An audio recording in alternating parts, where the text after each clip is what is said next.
All right, welcome to Sailing Doodles podcast. It's been a while since I've done one of these, so we'll start this one off. Cheers to you guys. Let me take a sip. So I thought I'd do this one. It's kind of a time-sensitive podcast because we recently had Burningman, and there was a big fiasco with all the rain and everything at Burningman. So I thought I'd talk about that because I think it's been overhyped by the media, and really, it's not at all as bad as they said it was, and people kind of have the misconception of what Burning Man is. And I've been going for a long time now, for 10 years, more than 10 years actually. This is 11. Well, I've only been been less than that, but my first year was 2013. So I kind of explain what Burning Man is because I think it gets a bad rap, and then explain how the rain affected everything and how people at Burning Man actually dealt with everything, and then what the media did to kind of misconstrue everything. So the first, and so by the way, guys, I made a video about Burning Man. Oh gosh, I think I filmed it in 2016 or 17. 2017, I believe, is when I filmed that. And I think I did a pretty good job on explaining what Burning Man is in that video. So I'll link that up here or in the show description if you want to watch that video. It's only like 10 or 12 minutes long. I did actually film at Burning Man also on the Sailing Doodles channel for shorts. So I have about 8 or so shorts, the vertical format video up on YouTube, so you can just go to my shorts channel and check that out if you'd like. And then I actually did record some stuff that I'm going to be doing for Glamping Doodles, which is kind of my RV channel, which is where we are now. I'm in the RV. And so, yeah, I'll have some more information about that, but I wanted to get this out in a timely manner. So what is Burning Man? Burning Man is just basically, it's a festival. I wouldn't say it's necessarily a music festival. It's just a festival in the desert in Nevada, about 100 miles north of Reno. The closest town is Gerlach, and that has like 20 full-time residents. And then so it's really in the middle of nowhere. It's on the Bureau of Land. It's on federal land, managed by the BLM. And basically, the way I like to describe it is. It's whatever you want it to be. There's tons of music out there. There's not a whole lot of live music. It's mostly DJs and electronic, but there are a few bands out there. There is a ton of art. There's people just run around the desert. It's flat, and you run around all hours of the day and night looking at the art, going to the music. So like all the different camps and everything have their own sound systems and everything. And most of the art and the sound systems and all that is not paid for by Burning Man itself. That's paid for by the participants. So like we have our own camp, and we have about 20 people to go every year. My first year was 2013, and we started our camp the next year, 2014. We merged with another camp, so now we're about 20. We have between 20 and 25 people on average going every year. And so we bring all our own. We bring an RV. We have a porta potty delivered. We have potable water delivered. We have a 500-gallon tank for that. We have a 500-gallon gray water tank. We all bring generators if we need them. So we bring shade structure. So I bring my RV, but some people camp in tents, and we have a shade structure that covers their stuff. And we're pretty self-sufficient in there, but we also do have a shade structure for our bar and music area. So we have our own DJ setup and sound system and lighting system, and we have our own bar every year. And it's not like, and most camps do have, in order to be placed as a camp, you have to participate somehow. So we have our bar and our DJ setup, and we do a few other things as well. We also make interactive games and things like that. We, take Polaroids of people walking by and give them to them, stuff like that. Lots of camps do different things. There's like some people teach you how to, there's acrobatic instruction. There is anything you want. There's lounges. Literally, the sky's the limit on what you can have. There's people that make you can make your totem animal. So they give you a little stuffed animal that you kind of decorate and stuff. I don't know, it's just whatever you want to do, whatever. And so people come up to our bar, they can't order like a gin and tonic. That's not what we have. We just, whatever, to say we're serving sangria that day. One day it might be margaritas. One day it's, palomas, something like that. So they come up, and it's all free. They don't pay for anything. A lot of people have a misconception. They think it's a barter society. It's not. It's a gifting society. We don't expect you to give us anything in return for coming to our bar and having a drink. We will ID you because that's just for a requirement out there. Law enforcement has been pretty strict, and they send undercover people there trying to bust people for stuff all the time for serving minors and all that. So we ID everyone. And so that's kind of what we do to give back, and that's what our camp is. Our camp is relatively small, but there's camps that have hundreds of people, and they spend hundreds of thousands, if not millions of dollars for their camps. We spend on average probably per year, between 20 of us, we spend probably just on camp infrastructure, probably about $10,000, so about $500 a person. But then that's not including all the gas to drive your RV there, all the other stuff, to get there. So it's pretty expensive endeavor to get there. It's not for the cheap for the people trying to be frugal. Although people do go in and can do it pretty cheaply. It kind of gets some misconceptions. It's all about sex or drugs or whatever. Hippies in the desert running around naked or something. I mean, it's whatever you want it to be. There are drugs there. I mean, there's sex there, but I mean, there's art and there's music and there are lectures. You go to center camp and they're given TED Talks on everything from astronomy to astrology to physics to acro yoga. I mean, like, you can do anything you want there. And so it's at whatever you want to find. Whatever you're into, you're going to get it there. So Burning Man started in 1986 in San Francisco on the beach. Just a bunch of people got together and, I don't know, had a good time that night. Or, I don't know, maybe it was a few days, I'm not sure. And then by 1991, it had grown so large that they couldn't have it on the beach anymore. There was just too many people there. So they moved it into the desert in Nevada. So it has grown to what it is today.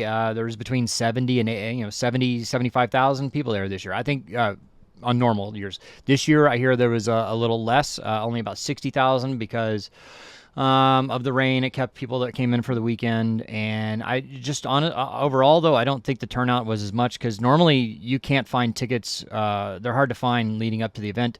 And this time there were a lot of tickets available last minute if somebody wanted to go.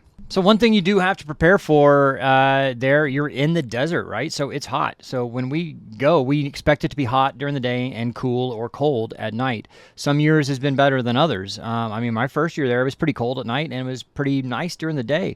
Last year was incredibly hot and dusty. There were 4 or 5 really bad dust storms where you can't see anything in front of your face. Like, literally, you just have to stop and wait for the dust storm to end.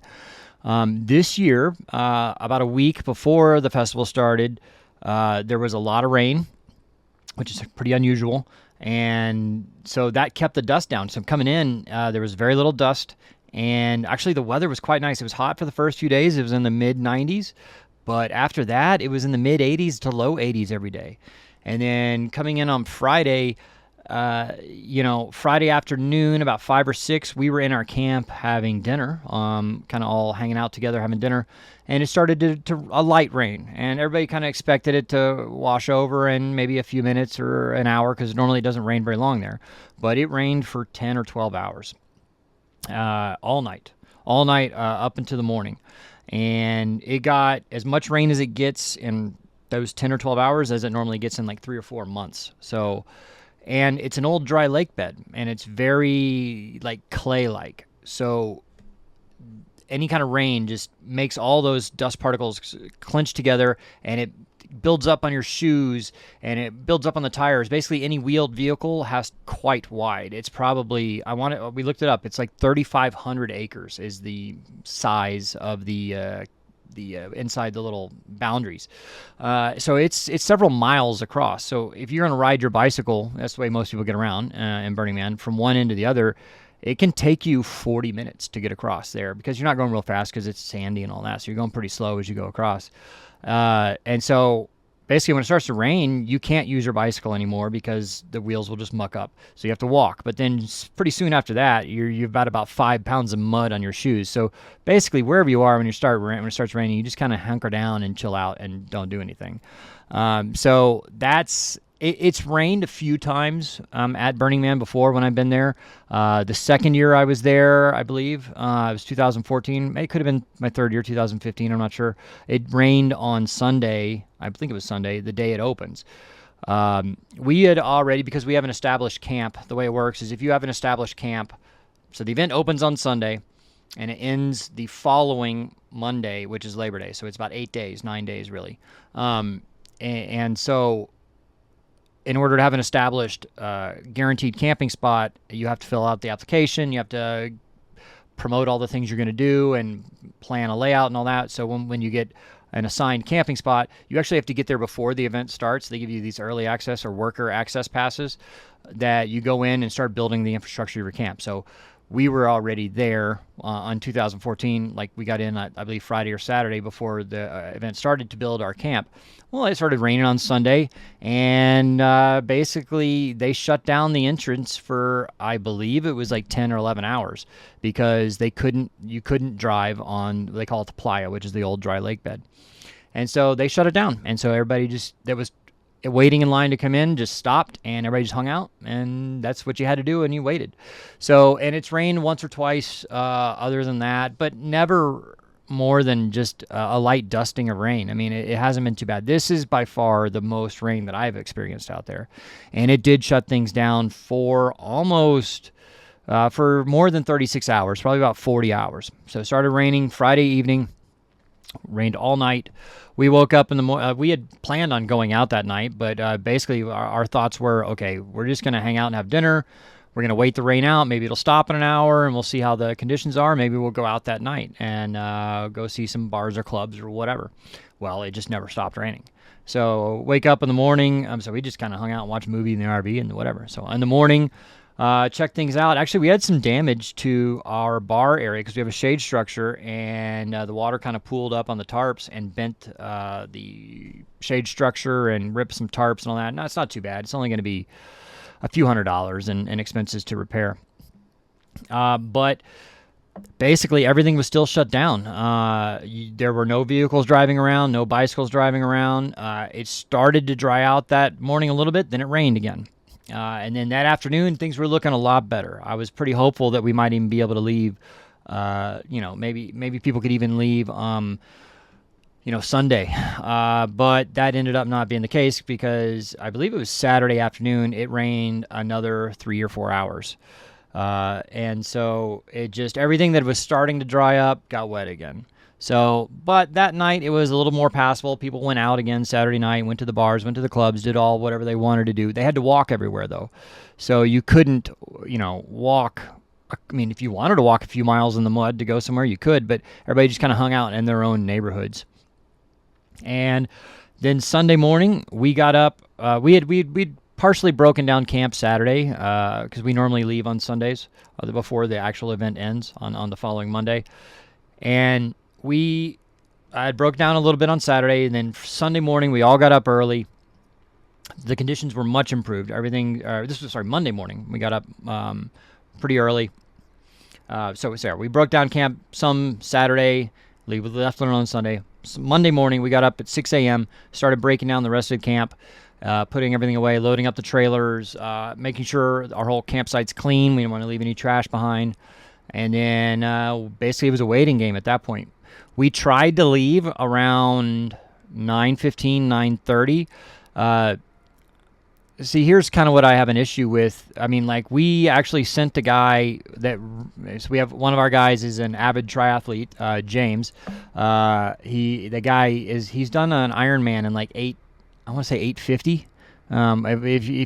That's incredibly fast. He's very fast. So he ran 12 kilometers from our camp to the exit road to go look at the road to see how it was. And he brought his phone with him, brought it back, and we're looking at it, and we're like, oh, man, this is great. Everybody's moving, no problem at all. So then we try to leave. The Burningman Rangers, they're basically volunteer.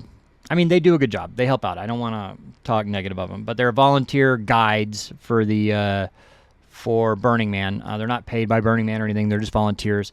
One of those came up and stopped us from leaving, and he said, "You're not allowed to leave." I'm like, "Well, you can't anyway," because it's federal land. It's not like anyway. He had no right technically to tell us we can't leave. If we want to leave and we get stuck in the mud, that's our own problem. He can't tell us we can't leave anyway. But he can say, we strongly recommend you do not leave, which is what he should have done. He was kind of a jerk. Anyway, so we waited around another hour till about 10:15, 10:30, and then we're like, we're going. We didn't ask. We just left. And I think we had, 3 RVs and 2 rental budget trucks. And we all drove out, and you know what? The roads were absolutely fine. We had no problem getting out. But the problem is you have 70,000 people all trying to leave. And man, so the exit road is 10 lanes wide, and then it comes down to 2 lanes, and then it comes down to 1 lane because you're getting on the highway, and it's a 2-lane highway, 1 each direction. So 10 lanes coming down to 2, coming down to 1, with 30,000 vehicles trying to leave. It took us 7 hours to get out. And we left before they allowed everybody else. Well, before they gave permission to everybody else. Everybody else they allowed to leave at 12. So we left an hour and a half before the main horde of people leaving. They call it exodus. And so if we had waited around till 12, it probably would have taken. It probably took. If you waited till 12 and tried to leave, it probably took 10 to 12 hours for you to get out of there. Anyway. So we made it out, no problem. We have a storage unit in Reno where we take all our stuff. So we took the trailers and the trucks, and so I have my RV and I have a trailer behind this that I pull for, we carry the bar set up and the DJ stuff and all that. And we took it to our storage unit in Reno, unloaded it, and then we all went back got a hotel and had dinner and, just relaxed. And then, of course, started cleaning the RV. I put it on some of the shorts. You can go check out my YouTube channel on it, Sailing Doodles. And I cover everything with plastic on the inside. We cover all the windows with aluminum foil and to keep all the dust coming out and everything. It took no time at all to clean up. It was actually one of the easier years to clean up. But when I hear about what the media has said about the rain, they made it sound like it was the apocalypse. Like, oh my God, all these people are stuck. They're stranded. They can't leave. They're, what are they going to do? They're going to run out of food and water and, shelter and all that, and which is completely crap.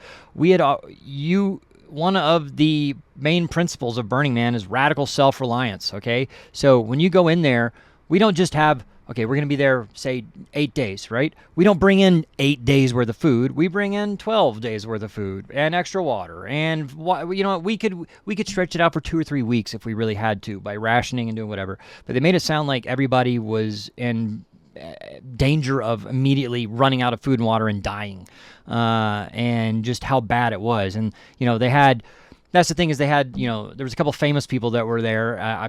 There's famous people there every year.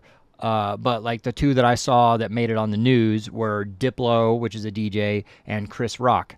Well, they had hiked out either, I guess it was Friday or Saturday. They walked, I think it's like 5 or 6 miles to the highway from the Burning Man festival, and then they hitchhiked to Gerlach and then got a bus back home. But people like that, and then of course there were all the helicopters. There were black helicopters coming in and out of that place all day long, just going helicopter from Reno to because Black Rock City is where what they call Burning Man when it's there. Black Rock City actually has an airport. Well, it's a little dirt strip, right, or dust strip, mud strip in this case. And I've actually flown my airplane in there I believe it was 2016 is when I flew my airplane in there. It was pretty cool. But yeah, so helicopters bringing in all the rich and wealthy and celebrities and all that, ferrying them out. And so I remember one person asked, like, why didn't you walk out, or why didn't you try to leave? I'm like, well, number one, I have all my stuff. I can't leave my RV. I mean, like Chris Rock and Diplo have people doing that for them, taking their bags, taking their stuff. Like they just hiked out. They didn't bring any bags or anything. They hiked out. They've got people that do that for them. I don't have people to do that for me. If somebody wants to volunteer, be my Sherpa, follow me around, that'd be weird. I don't want to do that. But anyway, hang on. I got to ignore beer. So really the attitude of everybody when it was raining is just like, oh, well, I mean, like, okay, if it was your first year at Burning Man, maybe you weren't as prepared, but everybody else around you should have been prepared and help you out. Was like, okay, well, we're just going to wait it out. Started raining on Friday night. We left Monday morning. Okay, well, that only delayed us by 1 day. We were planning on leaving Sunday, and actually a lot of people just leave on Monday anyway. So really, it didn't affect our plans too much. I have Starlink from FMC Global. So FMC Global is one of my sponsors. They kind of, if you're interested in that, they mainly specialize in for boating and commercial purposes. But I'll put a link down there to FMC Global if you want to do that. They're a distributor for Starlink, and but I had Starlink, and so I had service, and so everybody was able to change their flights, and we offered the Starlink to all the other people around us. Several other camps already had it. They were like, hey, if you need to use our Starlink to make airplane, flight changes or contact somebody, tell them you're gonna be late or whatever, you do that. So we all just kind of did that, and people were not upset. People were not freaking out. People partied. I mean, you know, as soon okay, Friday night, not much happened. Everybody kind of hunkered down because it was actively raining. It was really muddy and gross to get around. I'm sure some people went out, but most people didn't. Saturday night, people partied all night, and you know, like they had a good time. And Sunday, just kind of everybody broke down camp, getting ready to go. And then Monday, people left. I mean, it really wasn't as bad as the media hyped it up to be. Apparently, someone did pass away at the at Burning Man, and they say it was related to the rain. I'm not sure. I've only heard rumors that somebody was starting a generator in the rain and electrocuted themselves. I don't know if this is true or not. That's just what I've heard. But the thing is, okay, if you're in a town of 70,000 people, they make a big deal out of it. Like, okay, it's a very sad situation that happened. I feel bad for anyone that would happen to. But if you're in a town of 70,000 people for 8-9 days, one person is going to pass away during that 8 or 9 days, no matter what, right? So it just happens. They make a big deal out of it. They hype it up, and you know, I don't know. It's a clickbait thing, right? I mean, I know about clickbait. Trust me, you watch my channel, right?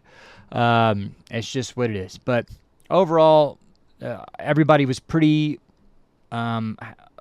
like just calm and accepting of what was happening. We had a great time still, no matter what. It's going to be one of those years that you look back and you're like, man, that was a pretty cool year. I'm glad I got to experience that. I don't necessarily want to do it again right away, but you know, I say that every year. Every year after Burning Man, I'm like, oh man, it was fun, but that was a lot of work. Do I really want to do it again next year?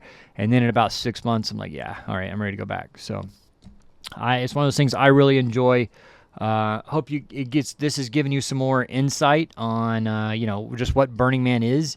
And, you know, like I said, I have another video up if you'd like to watch that, about what is Burning Man, and I'll be doing another one shortly, but I hope that's given you some insight.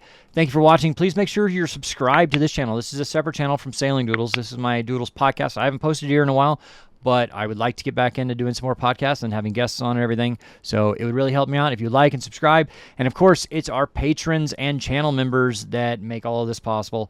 You go to patreon.com/sailingdoodles, become a patron, get early access to the videos, as well as some extended scenes and you know, discounts. And then we're actually about to announce someone going to come sailing with us in October. So we're going to draw a random patron to join us and come sail with us in the Bahamas for a week. It should be a lot of fun. But thank you guys for watching. Click that like, thumbs up, and we'll see you on the next video.